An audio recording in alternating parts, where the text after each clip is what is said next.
సుబ్రహ్మణ్యాయ శేషాయ శివాయ శివమూర్తయే బ్రహ్మాండ వాహదేవాయ నాగరాజాయ తే నమః.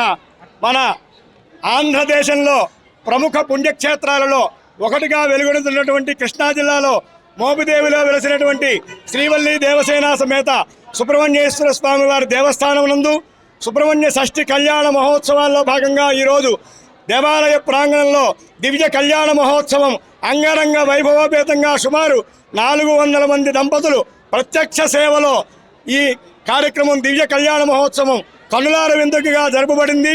ఈరోజు దివ్య కళ్యాణ మహోత్సవాల్లో భాగంగా సాయంత్రం 7 గంటలకు మోపిదేవి పురవీధులలో మయూర వాహనం మీద స్వామివారి గ్రామోత్సవం నిర్వహిస్తారు. రేపు ఉదయం కూడా గ్రామోత్సవం నిర్వహిస్తారు.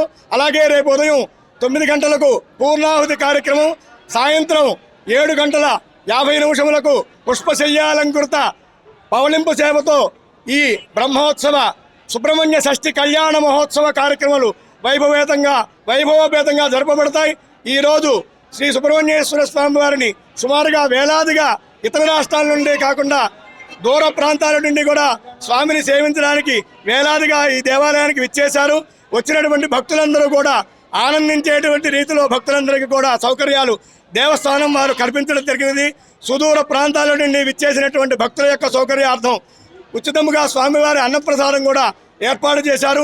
కావున శ్రీవల్లి దేవసేన సమేత సుబ్రహ్మణ్యేశ్వర స్వామి వారిని అందరూ కూడా దర్శించి ధరించి స్వామివారి యొక్క తీర్థప్రసాదములు స్వీకరించి శ్రీవల్లి దేవసేన సమేత సుబ్రహ్మణ్యేశ్వర స్వామి వారి కృపా కటాక్ష వీక్షణను పొందవలసిందిగా కోరుతున్నాం.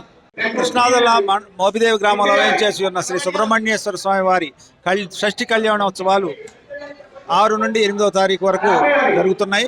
నిన్న శ్రీ స్వామివారికి వారిని పెళ్లి కుమారుని చేయటం అనే కార్యక్రమం జరిగింది. ఆ సందర్భంలో గౌరవ శాసనసభ్యులు శ్రీ మండలి బుద్ధప్రసాద్ గారు వస్త్రాలు సమర్పించారు శ్రీ స్వామివారికి.